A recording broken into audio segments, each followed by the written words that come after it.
Hello, everybody, and welcome to another webinar in our Moving Forward series. I'm JJ McMurtry, Dean of Liberal Arts and Professional Studies at York University, and thank you so much for joining us. And I look forward to the holidays, as I'm sure you all are too. I want to give a special welcome to our guest panelists, and thank you also to our host, Sean Kheraj. You'll be hearing more from them shortly. I'd now like to acknowledge the fact that many of us, wherever we are in Toronto, across Canada, or around the world, are sitting on the traditional territories of different Indigenous peoples. Although we aren't all in the same location, we recognize many Indigenous nations have long-standing relationships with the territories upon which York University campuses are located that precede the establishment of York University. York acknowledges its presence on the traditional territory of many Indigenous nations.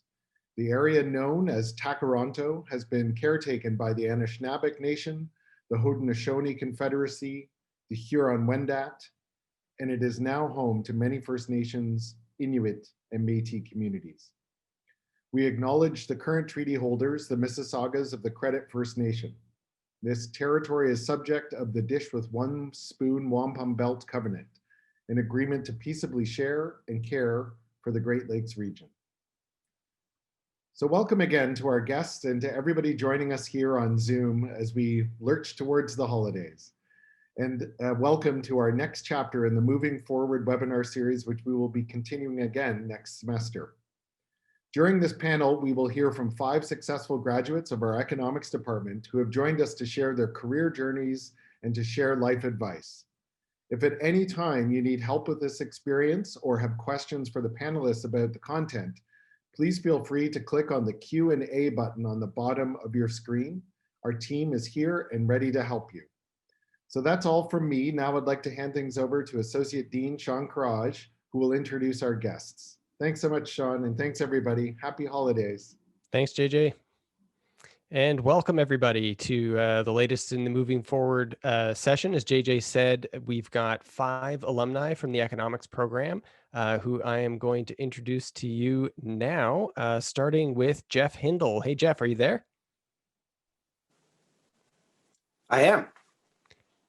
Hi, Jeff. Why don't you tell everybody a little bit about yourself? Hi, I'm Jeff Hindle. I am a graduate of York University's economics program from 1995, way back in another whole time. I'm currently at Mastercard as a senior principal and vice president in Canada for Data and Services Group, and I look after a few different verticals there.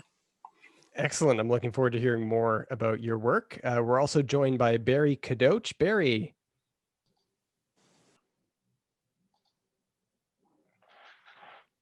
Hey, Barry. Good afternoon. Hi, my name is Barry Kadoch. I'm also a graduate of York University Economics Department. I graduated technically in 1987, but officially in my books, 1986. I just didn't apply to graduate because I was still running around taking courses for what became my foundational career, which was my CA. I entered the world of business at a publishing company called McDonald Stewart, where I kind of got my feet wet as a senior finance person, something I was not really intending to do, but it just kind of became my career path. From there, I went to CPG and a number of real estate companies in senior finance roles, mostly CFO. Today, I'm currently at SmartCentres as a vice president of corporate planning and budgeting, and that is my story. Wonderful. Thanks for being here today, Barry. We've also got Leonard Meloff here. Hey, Leonard. Hey, nice to meet everybody. It's Leonard Meloff, graduate of 1989, so not quite far as back as Barry, but a little bit later than Barry. So I actually am the co-founder of a company called Renza Holdings Ltd. It's a very big bespoke consulting company that actually invests in young startup companies and also works in the M&A world. I've also funded and worked in a startup of my own business that's still going on. It's called Group by Inc. It's an e-commerce company. But coming out of school, I worked for some of the biggest mid-market software companies. So I am a techie at its biggest heart, and that's my world. And nice to meet everybody. Thanks for Great. having me. Thanks, Leonard. We've also got Will Ramjass here. Hi, Will.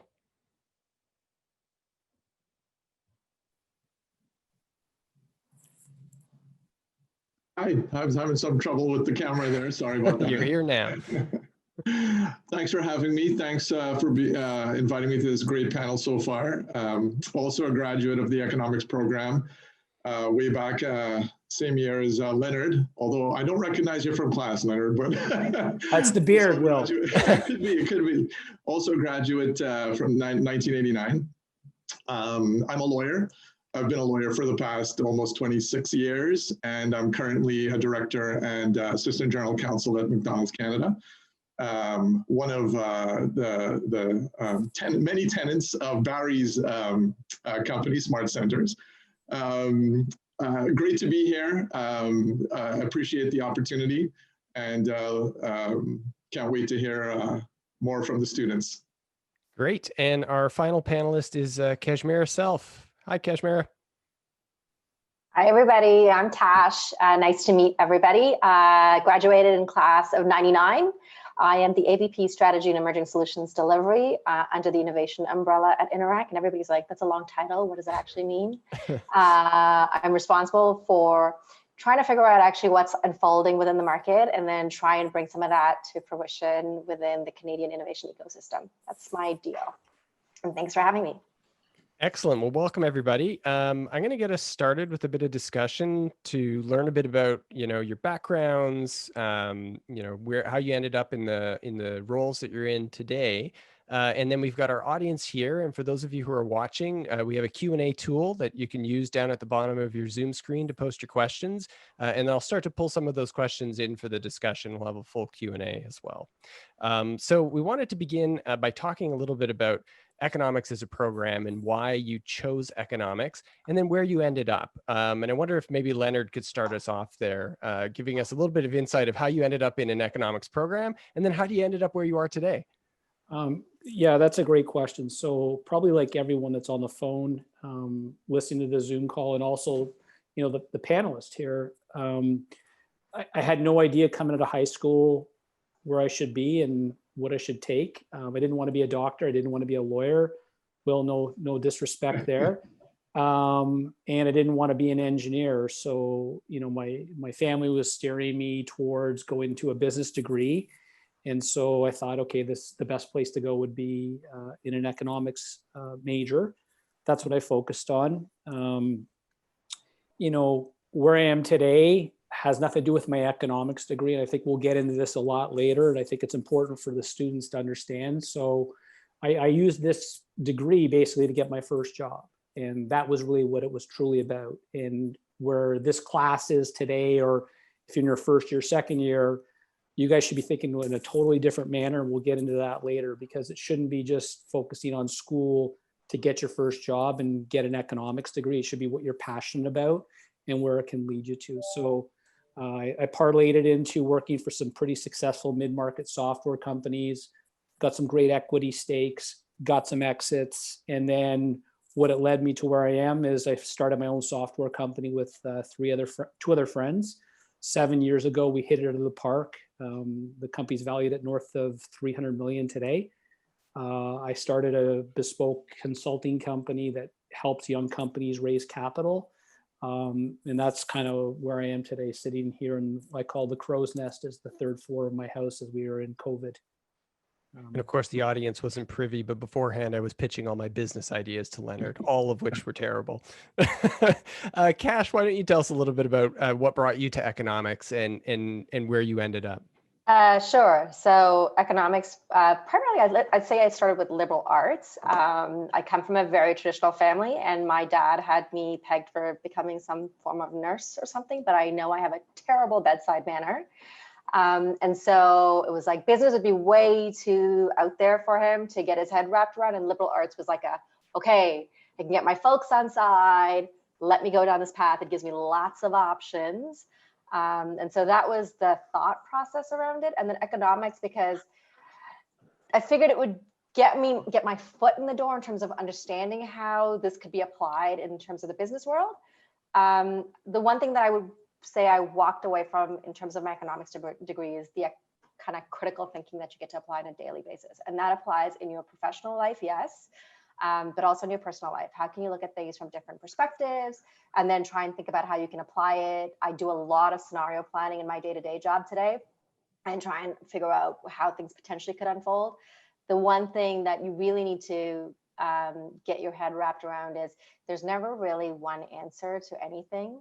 And if you're going to try and place a bet on one thing, that's probably not going to be the wisest move to make. So that's primarily why I got into what I did. And I've seen it unfold over the course of my career. I have a pretty solid background in product and product management, but the scope of that is very limited. Like, you develop a strategy for a product, but that's very different than what I do today, which is you develop a strategy for an enterprise, because there you're taking different perspectives, different lenses, much broader scope. So I'd say that's my deal. That's great. And I'm seeing some crossover too. I know some of the stories here, but Jeff, I wonder if you can tell us a little bit about your decision to pursue an economics degree and where you ended up.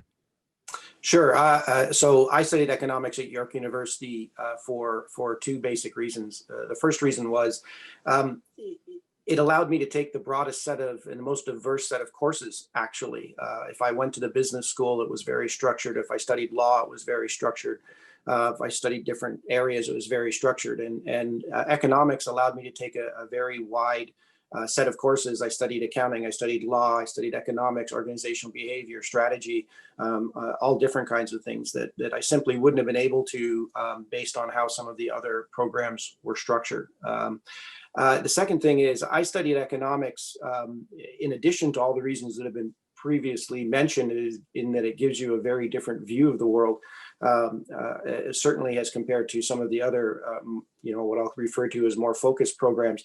But I studied it because at heart, I'm actually a strategist. And when you study economics at the micro level, you're looking at business efficiency and operations and the outcomes of executed strategy in the past. So I always looked at economics as the history of strategy to a certain degree, and its execution and how you think of it going forward.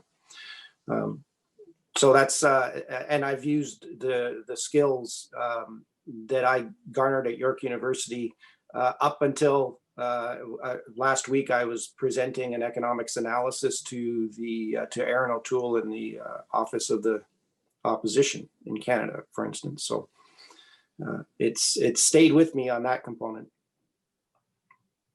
Yeah, and it sounds like there are connections between your studies in economics and in your career, some very immediate and some maybe a little bit more indirect, let's say. Will, why don't you tell us a little bit about your story, why you chose economics and where you ended up? Sure. I've actually always loved economics. I developed a love for it in high school. It was, one of my best courses, but it really was one of the most, I guess, grounded courses for me, because it introduced me at a very young age to sort of how the world works. And that sort of interesting explanation of how business works, how people function together in the real world was what really interested me in economics. So I applied to York, really. It was the only place that I wanted to go for economics, to be honest. And I had really two plans at the time. I wanted to be a lawyer, but my plan B was economics. So if I did not get into law school, I would have probably done a PhD in economics, given my passion for it. So, for me, economics was, again, just a great foundational degree. I tell, all my friends when they ask me, most people ask me about my law degree, but I kind of more want to talk about my economics degree because I'm kind of more proud of my economics degree than I am with my law degree. Mostly because I was pretty young when I went to York. It was a great atmosphere studying there. And then the foundations of economics have actually helped me in my professional life after I became a lawyer. And today, working for McDonald's, as part of a very, very big global international business, economics is in everything we do. And for me as a business lawyer, it's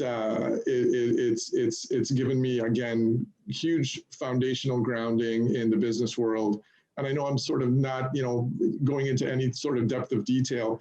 And certainly, Jeff kind of alluded to it in sort of Cash in terms of how, it applies to the real world, but it certainly does. And for me, at the beginning, there was not really a nexus between law and economics to a degree. But certainly now, as I've gone through my career, law has enormous impacts on economics and vice versa. So there is a lot of intertwining between both fields. And it really has been excellent for me as a lawyer. And I do want to dig into this in a little bit, but I want to get Barry's perspective here and find out, how Barry got into economics and where it's led him. Well, similar to Will, I went to a high school that was very business oriented, or at least the courses I was taking were economics, business development, computer sciences, and accounting. So, all of those courses appealed to me. I kind of gravitated to those courses. Like Will, I went to York very young. I was 17 years old when I started.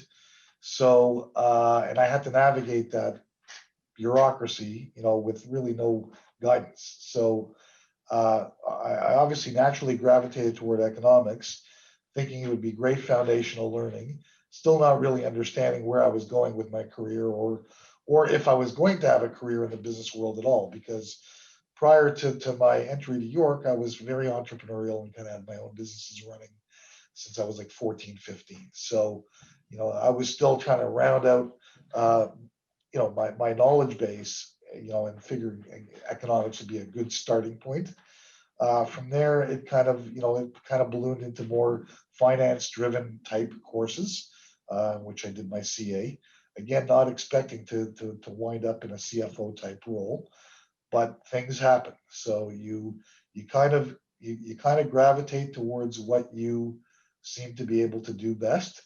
And I had a lot of great mentors early on that exposed me to many different facets of business, and it just kind of stayed with me. And from there, it became a career. But I would say to most people that are in school initially, whatever you think your career is going to look like, you're going to be wrong. More often than not, people switch career paths. Just about everyone I know and went to school with did not come through any program and wind up in that field. Very, very few people are like that because, remember, you're young, you're inexperienced, and you're kind of exploring the world. And, a university setting is a great place to explore the world and learn about yourself and learn about how to connect with the world. So that's my 2 cents on that. Okay, this is making me want to jump ahead a little bit in my list of questions because I'm keeping an eye on the questions that are coming in from the audience here. And I want to move ahead here now to ask a bit about those pathways to your careers. And this is something that a lot of our students face, is trying to envision how they get from graduation to career. So I wondered if you'd share a little bit about the journey after graduation that led you into the roles that you now hold. And Leonard, I wonder if you could start us off, because though there are skills that you gain in economics, it's not always a linear path from, bachelor degree into your executive position at a prominent private sector business. Yeah, no, I think what's really important, and Barry made a great comment a few seconds ago about how your careers are going to change, right? Will has gone down the path of being, I guess, general counsel at McDonald's, very focused. But from my perspective, and more importantly, kids that I've interviewed that have worked for my startup company that come in now, is that traditionally it's not just the degree that's getting you the job. It's kind of the degree is getting your foot in the door. So, for me, economics was just a pathway to get in the door. I think if kids are looking for advice, or I shouldn't say kids, or young adults are looking for some advice, it's pursuing something in school that you're passionate about. I heard a lot of people talk about their passion for economics. For me, it was a vehicle. I'm just being totally candid with it. Wasn't that I loved economics. It is how the world works and things like that. but it was just a vehicle to get me in the door. But if I look as an employer, still having 183 people working for me today, I don't look that you have an economics degree. I look that you're smart, intelligent, and that you have if you have a degree, amazing, but it's not the be all to end all to come out and say, I graduated with an honors degree in economics or a PhD. It's letting you interact with the real world. Cash, I wonder if you can tell us a little bit about, that space between graduation and ending up at Interac. I think it's helpful for students to hear a little bit about what doors get opened, what opportunities are out there, and how you make choices. Yeah, the first thing is it's totally normal to not know where you're gonna go next. I think many of us have been in that situation. I'm in that situation daily, where it's like, I don't kind of know how this is gonna play out, but I'm gonna assume a whole bunch of scenarios and kind of go with the one that I think is most plausible and see how it plays out. But I'm also prepared based on all the data inputs that I have actually knits together the story better.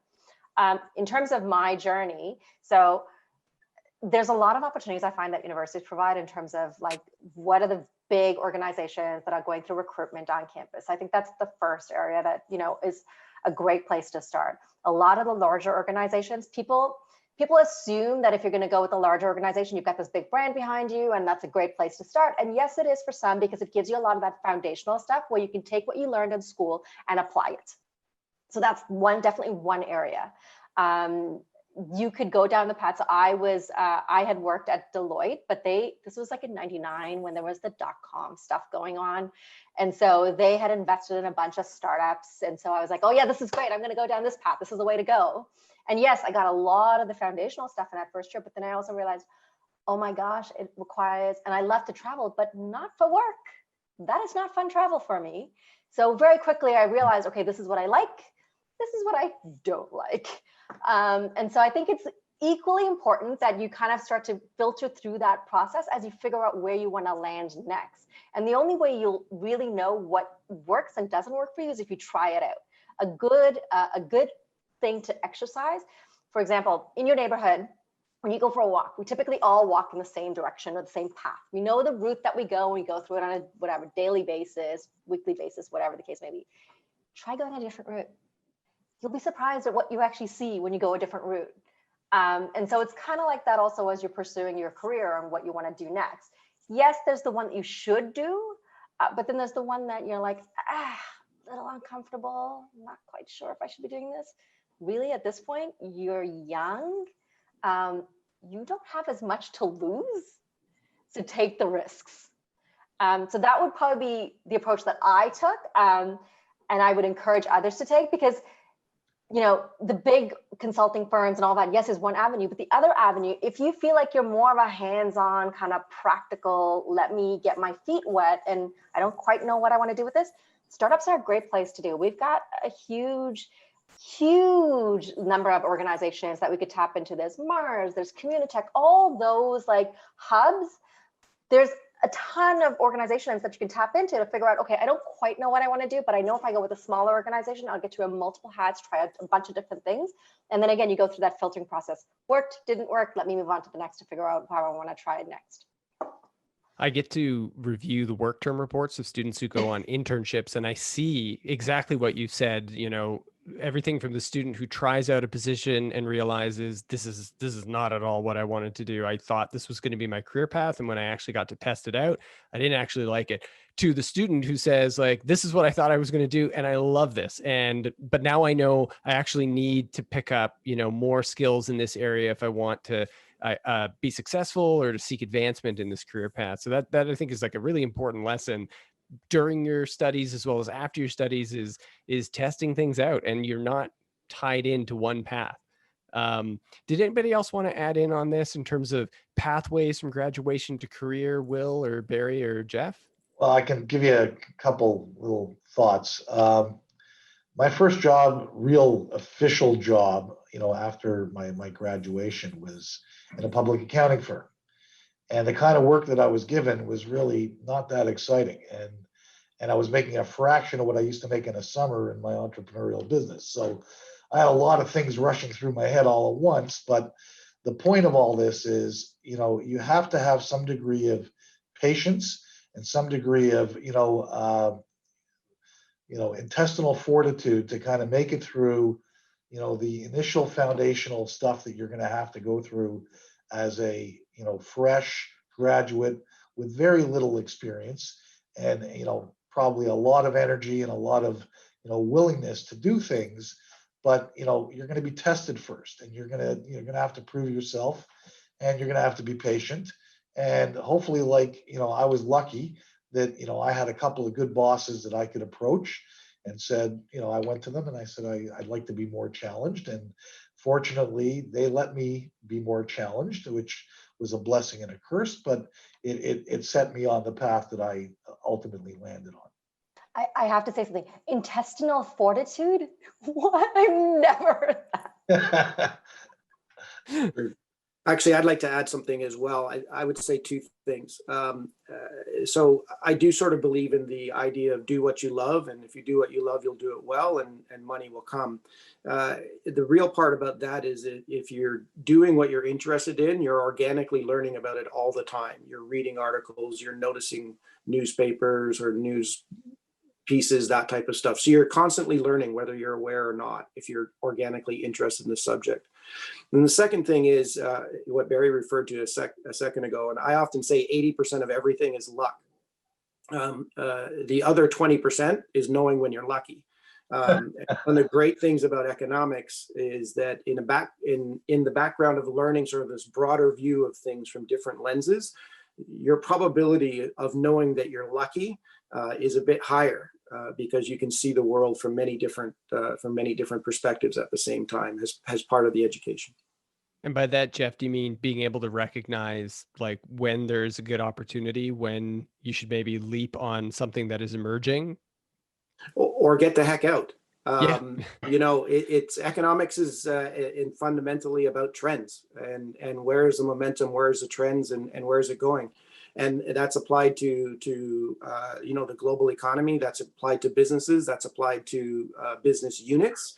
That's applied to teams, and that's applied to individuals. And you want to be on the team that's accelerating. You want to take things through inflection curves as much as possible. And sorry, go ahead, Leonard. I was going to add one thing. So I think it's important because if I was going to give like one kernel of advice to all the people that are on this phone and Zoom calls, I did exactly what my parents wanted me to do, which was go to university, get a good job, and go up the corporate ladder. And at 41, I just said, this is completely wrong. So I always tell people, like I just told my daughter who quit Laurier University in her third degree of business because she hated it. Because I actually said, well, that's another story. But I always tell anybody today, take risks. If you do not take risks, I took a risk at 41. So this house that I sit in, up until 2 years ago, I owned it completely, my cottages. I threw it all on the table to bet on myself and my company. And I have had more fun in my entire life from 41 to 54 than the first couple of years at a school working for a safe job. Leonard, I couldn't agree with you more. And I just want to add to that too, because even though my career path, traditionally has been, a professional in a sort of a linear sense, everything you guys have all said, completely applies even to my career, because there was a point in my career too, where I had to take a chance. I was in private practice for many years, and I grew to hate it. And I actually thought about getting out of law altogether. And I had a client that was a startup, and this was probably around 2001. And I was able, my client actually offered me an equity position. And why don't you come in? We're going to start this up. You can be VP of Legal and Business Development. And I don't think I made a penny for 2 years, but I had the best time. I learned so much. I took a huge risk. And it was great because that transition in my career at that point in time, and that taking that risk, like you said, Leonard, betting on yourself a little bit, actually leveraged me into the corporate world, where I ended up going, from private practice to a startup company where I had a quasi-legal business role. And then I ended up at Tim Hortons as an in-house lawyer, and then McDonald's. So one of the key things is you don't know where the future will take you. You can plan this out as much as you want. You just don't know. And I think most of the panelists have said, you have to go, first of all, with where your passion is, but you also have to take risks. And I think, in 2021, where, you can network with any one of us, you can call us up, you can meet so many new and interesting people in a variety of professions with a variety of backgrounds. Take advantage of that. I didn't have that when I was, in university or even in law school.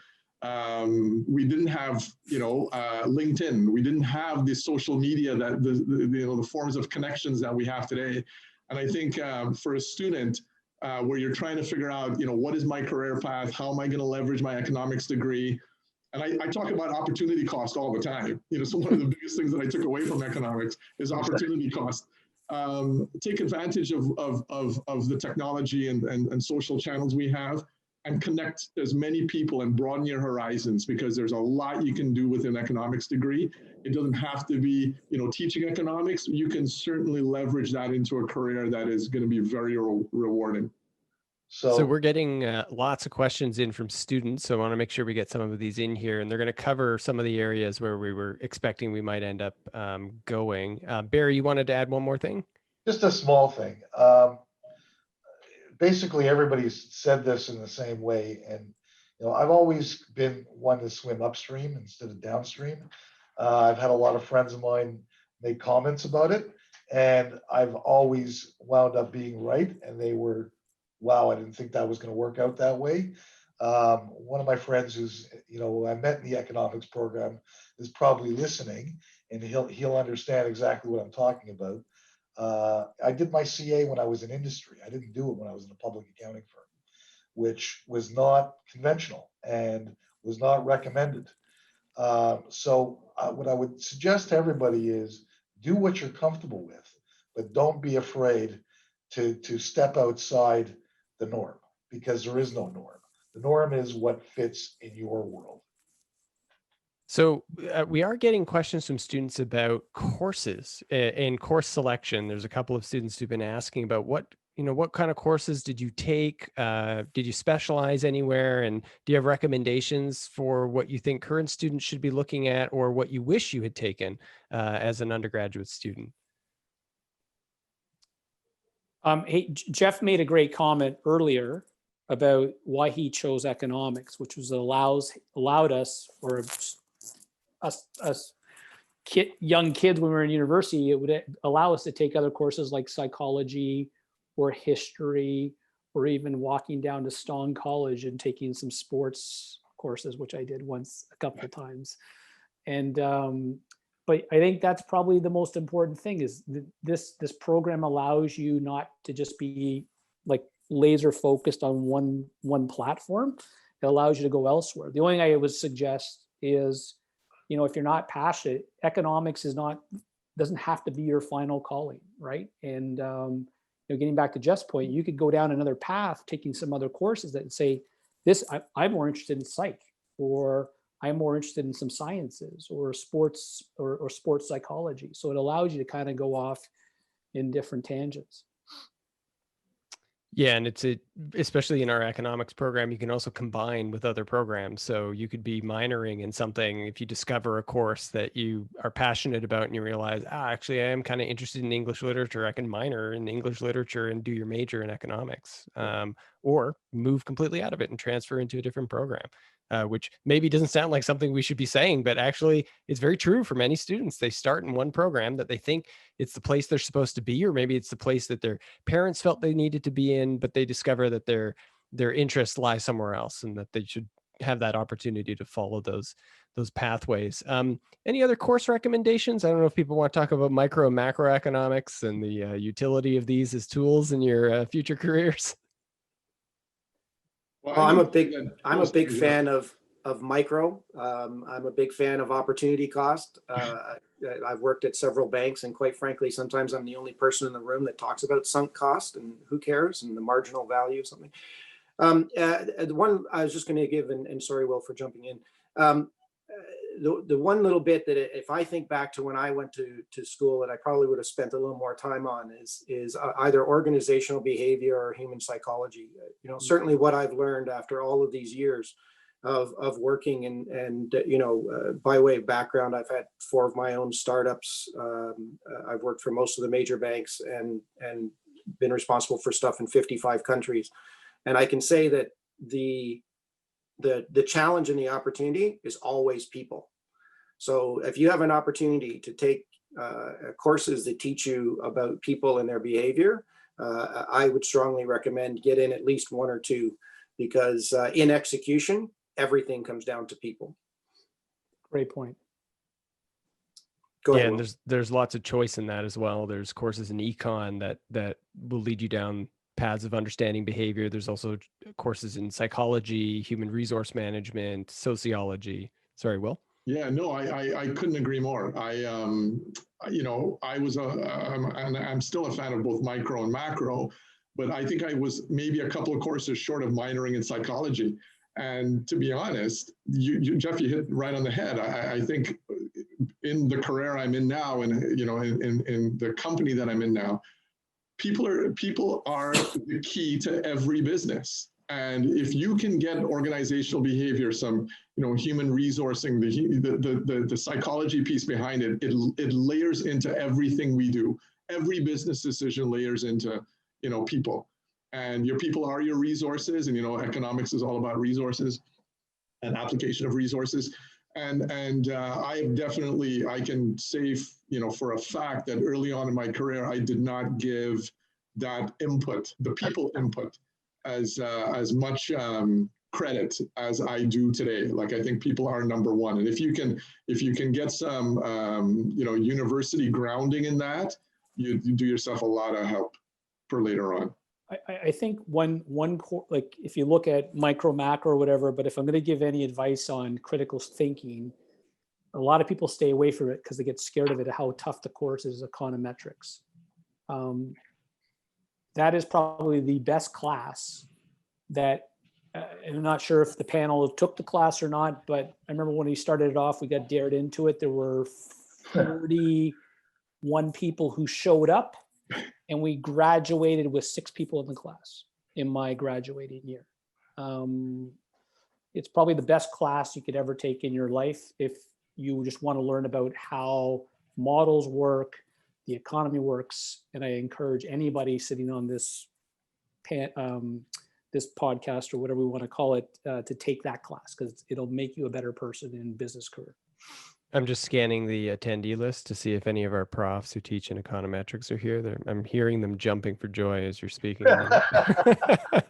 Well, I would add to that it's econometrics and statistics generally. I mean, the advent of artificial intelligence is driven by some of these basic factors, and you know, I was not a big mathematician when I was at York University, but certainly taking enough of those courses to be able to have a reasonable conversation with somebody who is developing those technologies today allows you to have some good understanding of you know, some things like the implicit bias that might exist within them, and be able to work through you know, the relevance of different sources and the real meanings of the outcomes, which again, you know, we talk about big data. Well, there's not much bigger than economics, and my minor was actually astrophysics, so it was rather wide. So I would certainly echo Leonard's statements as well. A good understanding of the math behind some of these things. They're killer courses. I mean, it's was not the best of times for me, but definitely useful coming out the other end. Cash, I wonder if I can send a question your way here. There's a couple of students who are asking about, you know, the panel's views on the relative weight in terms of career outcomes between your education and your experience. So when thinking about taking on people in new roles, I'm sure the answer is not one or the other, but a combination of both. But can you talk a little bit about how you see the relationship between education and experience in terms of career success? Yeah, there's no right or wrong answer here. Ultimately, I think it's a combination of both that really makes people more well-rounded. All you guys are talking about, the need for like understanding the human condition and how we all function and like what makes each of us tick. But you learn it through university, and yes, you could take a bunch of courses, but then actually apply it. Try and go to a bunch of there's a ton of associations in Toronto. Participate in those, put yourself in that situation, and you'll learn very firsthand what is and isn't working and how that actually shifts depending on who you're talking to.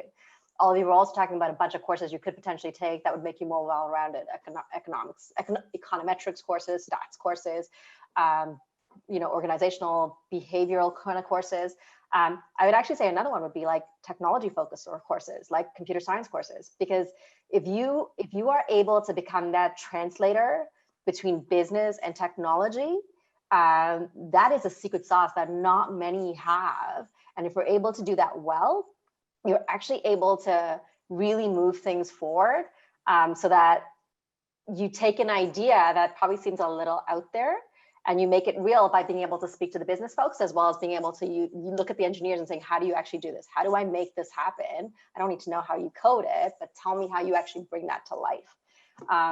So I'd say that would probably be how I would tackle it. So yes, the courses are extremely important in terms of giving you the foundation, but then put it into practice, and put it into practice while you're in school, because then you can actually go and challenge those professors on like, I actually tried that and it's not quite working. So can you give me a real example? Because ultimately you're also paying for these programs, get your money out of it by putting it into practice. Do any of the panelists play a role in terms of hiring at entry level or at internship? We have a question from a student who's looking for some advice on strategies for successfully applying for internship. So this is one of the great ways that students can start to build experience even before they graduate, but they're coming in, pretty raw, like they are in the midst of an economics degree and looking to get their first opportunity to be a part of an organization. I mean, our software company, Group Buy, we hire 30 in co-op students every year. So we do this routinely. And I'm sure everyone else in their own domain deals with interns and co-ops. So mine's a little bit different because it's all engineering focused. So it's not business focused. So a lot of it has to do with the critical skills about writing code. So I always say, try to do something different, because everyone else does the same thing. So we look for people that come in on the intern program, that it isn't just a straight resume. It's actually talking about something totally unique about why they want to work for the company and what they want to learn. So I think if you come at it from that perspective, as opposed to just throwing your resume in, traditional cover letter, you got to think outside the box to get in front of people that will do something different and stand out amongst other people that are applying for the same gig. Yeah, and don't be too stiff, be passionate enough about, who you are, and project who you are, and don't be afraid to kind of, not get the job because you're being yourself, because in the end, you're going to take a job based on, you playing a role in an interview, and it won't work out. So my suggestion to everybody is be yourself, connect with the person that you're talking to, and try to find, some degree of, common understanding of who you are in the world right now, which is basically somebody who's got very little experience, but a lot of enthusiasm that you can bring to the table, and ultimately, you'll get opportunity. I'll also say one thing that it'll throw everybody for a loop, is go work for a smaller business. Don't go look for a big entity. So, I'll find the book and I'll send it to the crew here. It'll get out to everybody, but it's probably one of the best books about how, as a young entrepreneur, you can go buy a business for $1 million. And that might be working for an electrical company or a plumber that has a couple businesses. and you actually learn the entrepreneurial way, and go spend your internship working with a person who owns a plumbing company or electrical company, because very successful people have done very well in those small businesses, and you might stumble into something that you can build a company and grow a platform of. And it just doesn't lock you into one box about working for a large corporation. Not that that's a bad thing. I'm just kind of giving I totally agree with you completely. Like friends of mine that went to the bigger accounting firms learned nothing. They were, put into a stream. Then the economy hit the skids, and a lot of them had to go to smaller firms, and they didn't even know where to begin. And like I said, I had a lot of conversations with friends of mine in those circumstances, and I said, "What do you mean you don't know where to begin?" I didn't understand. I couldn't comprehend that they didn't see what I saw. But when I worked at a big firm, I worked at Deloitte, not that long ago as a consultant. I saw exactly what they were talking about. So because they're so large, they have to stream people, and that's great for somebody who's on a career path, but not great for somebody doing foundational learning. I've got a question here related to postgraduate education, and maybe Will, if you can start us off here. One of the participants or attendees wants to know about whether or not they should do a master's degree. You did postgraduate education in law. Can you tell us a bit about that experience, your views on the post-bachelor's degree education pathways that are available to students? Yeah, I mean, look, I did a postgrad degree for law. It's the only way to become a lawyer. I also have friends who did no postgrad and went on to be very successful, whether entrepreneurial or in companies working where their undergrad degree was the basis of their knowledge. So, I think for me, again, I hate to say it. It really does come down to your passion and what your goals are. So at the end of the day, you're going to do better in the field that you're most passionate about, that you have a love for. I think Jeff mentioned it too, is at the end of the day, if you follow your passion, you will, the money will follow. Basically, don't put the money in front of what you want to do, because generally you're never happy doing that at the end of the day. So me personally, I'm a proponent of postgrad, only because I think it, again, gives you more grounding and foundation for the real world. Having said that, I can't say that it's for everyone. It's tough sometimes to get into grad school, and that should not be, a deterrent that you don't go to grad school and that you're not going to have a great career. So, I think, traditionally speaking, when I was in school, I think the career path was always, hey, undergrad and postgrad, and then start, your profession. I'm not sure, that applies today. So, Any other thoughts on postgraduate education, things that students might consider after they complete a bachelor's degree? And certainly that's an important point that we'll raise, that it does depend on what your interests are and where you're seeing yourself going. Of course, if you're interested in law, it's pretty obviously what you're going to need to do, but that it's not necessarily, the thing you must do in order to seek a career post-graduation. I think right now, doing post-grad is a great idea, just because of the way the world is working right now. Who knows where we're going to be with COVID? So if you're in your fourth year, and do you really want to go out and try to find a gig? Or, can you still suck it up and go get 2 more years and doing some postgraduate work? I don't think it's a bad idea based on where the economy is today. If you're scared and have no clue with what you want to do, I think it's a great idea. I honestly do, because, just going out to get a job doesn't help you become that much better 5-10 years down the road from now, but it can make you a better person from an education perspective. I'm certainly, I would say this, I mean, it would be disingenuous for me to say not to get a postgraduate when I'm kind of on both of my kids to get master's degrees. Yeah, okay, you all have to be honest about what you're telling your kids. Right. Yeah. So the fact of the matter is that I myself, I don't have a master's degree. The context that I operated in at that time simply didn't allow it. And there's a lot of people out there who might be totally capable of getting it, but for a variety of really fantastic reasons, the opportunity doesn't afford it. Am I going to say that having an M almost anything is not an advantage? The answer is it is an advantage. Even as in things as simple as if you're going to go and work in the United States and you're trying to get work permits, having a master's degree is a significant advantage over having a bachelor's degree. It doesn't matter what job it is that you're trying to get in the United States, for instance. And I'm not expecting that to loosen over time.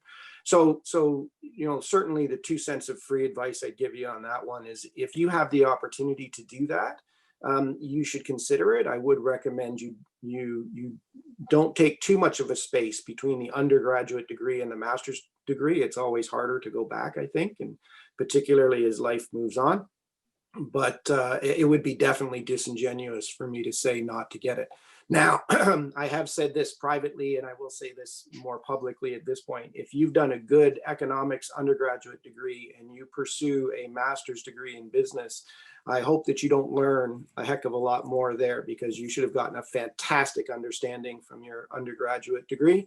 But you should make some really good friends and some key networking connections that will help you forever. That's a pretty good way to put it. Cash, any thoughts on postgraduate education? I think that all too often we are eager to get on with things, move on to the next stage of our life. And there is a lot of merit in actually taking pause and saying, will I have the opportunity down the road? Will I be so far down something that I actually won't take a moment to say, let me stop and let me go back and do my MBA, because there'll be another initiative and another opportunity. And it's like, because I know I was in that position. I debated doing my MBA for a number of years, and I was like, oh, but this is a really good initiative and a really damn good project. Do I really want to walk away from that? And then I never end up doing it, because I'm like, I think I could get way more out of that particular project, of that particular initiative, than I could out of my MBA. So I agree with what Leonard was saying. For those of you that are kind of on the fence right now, just based on how things are unfolding for all of us, I would actually encourage everybody to pause. Work will always be there. Careers, jobs, whether you're an entrepreneur, that will always be there. Use the opportunity to actually further your education, because a lot of the foundational skills that you learn there will set you up for success down the road. I don't know if I've been avoiding this question here in the queue, but I guess I just have to ask it. It's a question about the math. There's a strong numeracy component to economics education in our current curriculum. And for many students, it's very challenging. But we've got a question here about how you see the connection between the mathematical and even statistical components to your economics education, and how that gets deployed in the workplace, particularly around decision making. Well, numbers do everything. Pretty simple. There we Don't go. lie. I mean, like, you don't have to be a calculus major or a stats major, but if you're doing anything in business, either only working for a large corporation to a mid-sized corporation to your own business, if you can't add 1 + 1 = 2, or look at a financial statement, or look at trends and statistical models out from now, you won't be successful. I'm not saying like you could be a photographer and you could be like, you don't need to know math. Well, actually you do with aperture and stuff like that, right? But it's probably one of the most valuable things that you could have in your toolkit. Yeah, I think math is everywhere, and it's definitely going to be in most of your careers in some way, shape, or form. You may not want it, but like lots of departments have a budget, and I find that those that don't have a lot of math background really struggle with putting together and understanding their budgets. So almost every facet of every business has some degree of numbers associated with it. So embrace the numbers. Well, whether it's for yourself as an entrepreneur or even for an organization, if you want to get buy-in on anything, you need to have the evidence. And the way you get the evidence is by having the business case. What's the NPV on that? Are we going to actually make money on this thing? Should we pursue it? What are we willing to invest in the short term for some chance that it's going to pay off in the future? If you don't have the evidence, you're not going to get very much support. You know, Will was talking about getting buy-in across an organization for an idea. Yes, you can have a wonderful disposition with people, but that only gets you so far if you don't have the numbers to back you up. And so you kind of need a combination of both in order for you to push something forward. And on that, I would go to an old saying of lies, damn lies, and statistics. It is, you need to know enough about math to know when you're being lied to. And so, you know, the reality is, as an economist, you will have the tools to make the numbers say whatever the heck it is you want to say, by including variables and giving them different weighting and different types of focus. So please do enough math to know when you're getting lied to. That's a great way to put it. And this cuts across numerous sectors, right? Data-driven decision-making affects us at the university. So it shows up in just about every possible role and career that you might imagine going forward. And of course, economics students will be well positioned to be able to deal with that if they keep up with the math components of the program. One last question here about regrets or things you would do differently in terms of your career path, your educations, stuff you wish you had done, or things that maybe you would have liked to have seen an economics program do that would have been helpful later in your careers. Anybody want to start on that one? Yeah, I mean, I'll just say one thing, like, it doesn't matter, take a risk. And that's how you get to find your passion. Like everyone says, oh, follow your passion. Like, you know, talking to my, like, what does that mean? Everyone says, like, you know, I like to watch TV. That's a passion. Well, then you're going to become a film critic or whatever, but go take a risk. And taking a risk means a big chance, which is I'm not going to go work in a cubicle for 50 grand a year my first year out of school, but I'm going to learn a ton. And I say the biggest thing I did not learn, and now I understand today, sitting in this chair and speaking to you, is I didn't take enough risks early on. And that's the most important thing. And that might connect to another question I saw about how you find your passion, maybe via that risk taking. So even at the undergraduate level, if there is an area that you're maybe possibly interested in and you're able to take that course, but you're a little bit nervous about it, that might be that little leap that you need to take to discover something about yourself and your interests. I think for me, one of the things that I think I should have done earlier on in my career was find a good mentor. That's a great point. Again, I harken back to the old days when networking was a lot more difficult. And you know, I struggled early on in my career only because I was flying by the seat of my pants and I had no real mentors who I could speak to and sort of guide me, whether it was a legal mentor or just somebody who was just more experienced in the business world.